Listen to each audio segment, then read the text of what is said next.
गुरु की प्यारी सात संगत जी, प्यार से कहना धन निरंकार जी। सात संगत जी, निरंकार की कृपा से और सदगुरु के आशीर्वाद से आप सब स्वस्थ होंगे, ठीक ठाक होंगे।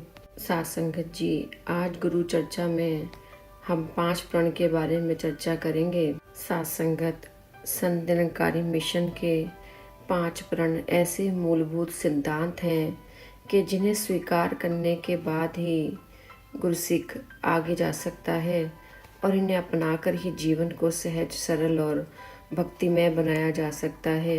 सात संगत जी, जैसे पहला प्रण है कि तन मन धन प्रभु निरंकार की देन है और इन्हें प्रभु की देन समझकर जीवन में प्रयोग करना है और इनका अभिमान नहीं करना।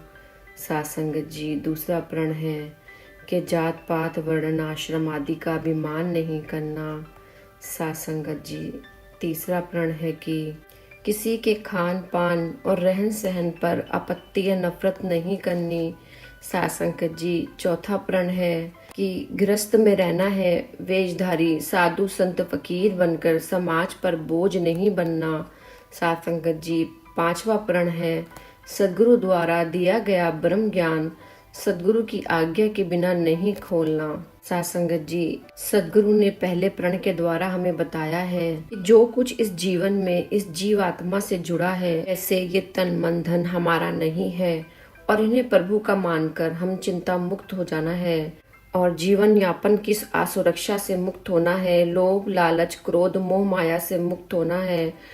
तो सात संगत, इनसे मुक्त होकर ही सत्य का ज्ञान होगा और हम सच्चाई के रास्ते पर आगे बढ़ पाएंगे। सात संगत जी, दूसरे प्रण में सदगुरु हमें समझा रहे हैं कि जैसे शास्त्रों के अनुसार इस जीवन से पहले की योनियों के कर्मों के अनुसार हमारा जीवन किसी परिवार में या कहीं देश विदेश में हुआ है, तो ये बंधन का कारण न बने। इस चीज को लेकर हमें किसी चीज का अभिमान न हो कि मैं NRI हूँ या मैं विदेशी हूँ और अपने कुल जाति या अपने स्थान का मान नहीं करना।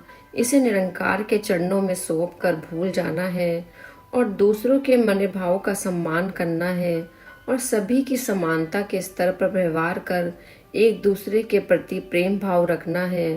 तो सात संगत, इस प्रकार से ही सदगुरु की शिक्षा के अनुसार हम प्रेम से रह पाएंगे। सात संगत जी, तीसरे प्रण में सदगुरु समझा रहे हैं कि जीवन जीने के लिए एक जीवन शैली की आवश्यकता होती है और अपने जीवन शैली के आधार पर ही हमें किसी को अपने से दूर नहीं करना, बल्कि उसके जीवन शैली को समझना है, क्योंकि वो भी हमारी तरह इंसान ही है।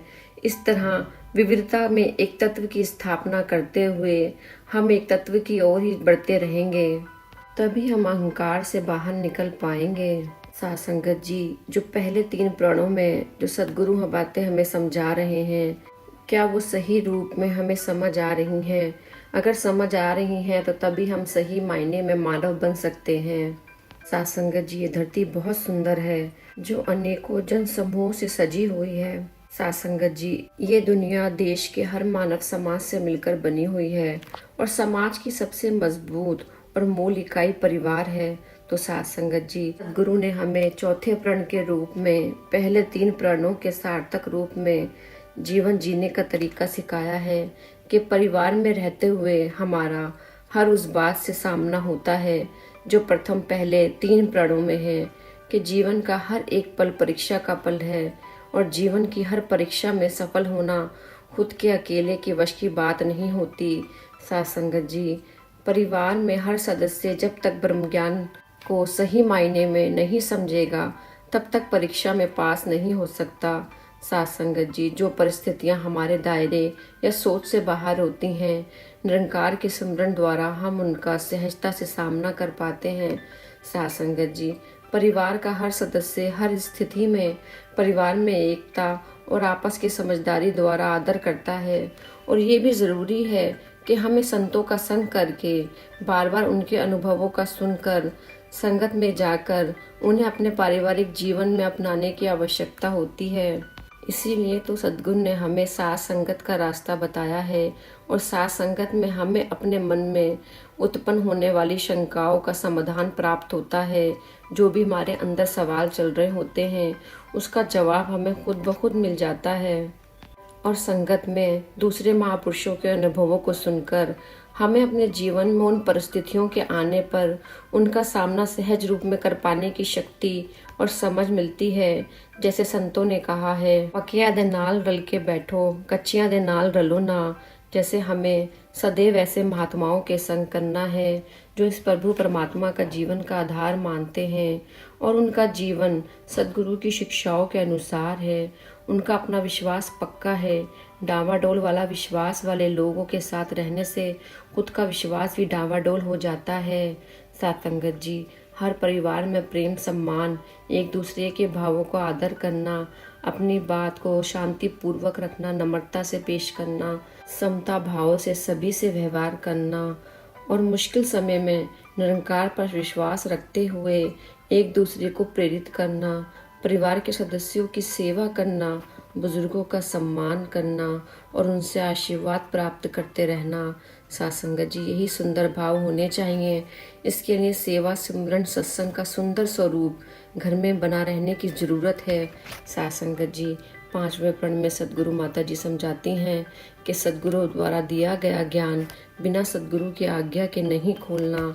सासंगत जी, जब हमारे परिवार का सुंदर रूप होगा और किसी भी परिस्थितियों में सब में स्नेह भाव से सहज रहेंगे, तभी समाज के दूसरे व्यक्तियों का ध्यान भी आकर्षित होगा।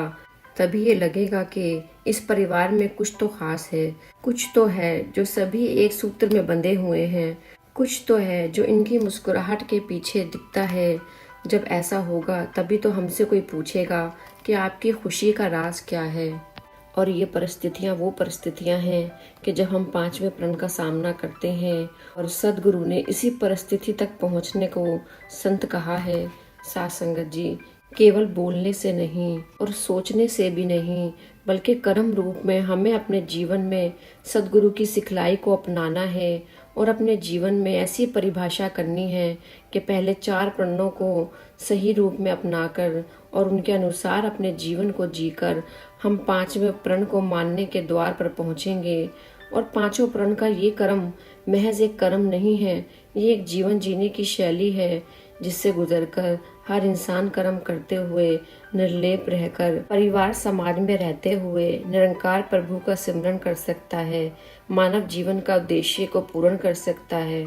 साथ संगत जी, संत निरंकारी मिशन ने परम ज्ञान प्रदान कर समाज में आध्यात्मिक जागरूकता का आधार ही नहीं स्थापित किया, बल्कि समाज को वो नई दिशा प्रदान की है जिससे समाज सुंदर स्वरूप प्राप्त करता है और परिवार में हर सदस्य अपने आप को सहज रूप में भक्ति के स्तर में रख पाता है। तो साथ संगत जी, आज सदगुरु निष्काम भक्ति भाव से सत्संग सेवा सिमरन चाह रहे हैं और भक्ति का फल भक्ति मांगकर इस अवस्था में हमें स्थित देखना चाहते हैं। तो साथ संगत जी, हम सदगुरु के फरमान को अपने अपने मनों पर अंकित करें और इनके हर वचन को खुशी खुशी माने। प्यार से कहना, धन निरंकार जी।